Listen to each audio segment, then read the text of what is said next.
Lords, it's a pleasure to follow the very clear outline and introduction to this group from the noble Lord Lucas. Excuse me. Having listened to his explanation, I rather regret not having attached my name to his amendment, as the noble Lady Baroness Gardner of Frognall did.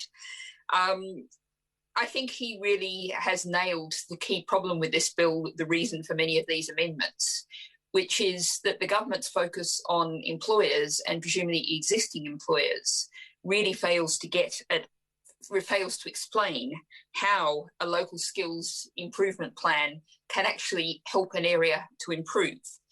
And I think by focusing on potential students, that First Amendment 1 really does help us to think about how people might also want to get skills to be part of communities, to run community groups, to be involved in cultural activities, to be voters, to be parents. All of those are things in which people might want to improve their skills, and that would also very much help in communities that are subject to the government's levelling up agenda, communities that do very often are lacking in social capital.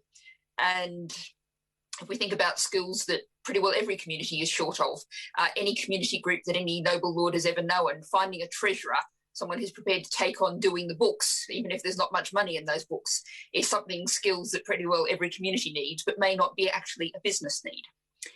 However, I rise chiefly to speak to Amendment 2, which is in my name, and this is trying to get at another aspect of this bill, addressing the so-called economy, but adding in to consult in the skills employment plans, potential employers, start-up businesses, and the self-employed.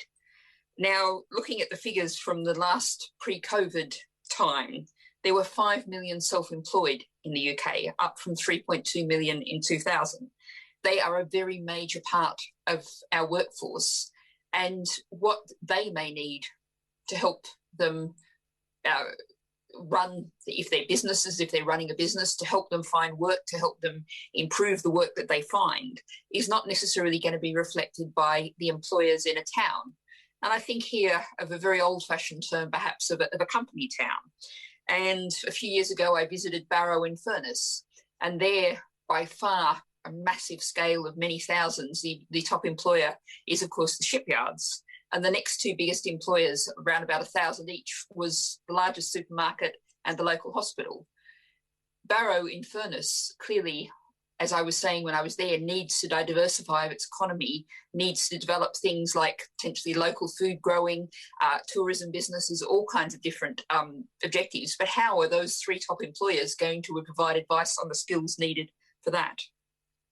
This really is a bill that at the moment feels really half-baked, and all of these amendments, I'm in a difficult position speaking before great many of them have been explained. I think all of these amendments, I would express support for the sentiments of them. Just to pick out a couple of them very briefly, as the noble Lord Lucas said, I think the two in the name of the noble Lady Baroness Whittaker, perhaps particularly 81, which has broad support, the focus on the attainment gap is absolutely crucial.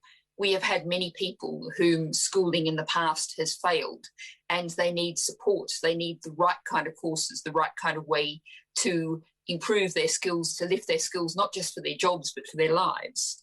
And I would also particularly express support for Amendment 20 and 21, both of which address in different ways distance learning, because we're not going to be able to put into every village, every town, every course that might be of use to everyone. And it is crucially important. We have, particularly with the Open University, a very successful, important structure, something that people can use to advance their knowledge as well as their skills, and get into the practice of learning, get into the practice of lifelong learning, that's such a crucial skill we're going to need for the coming decades.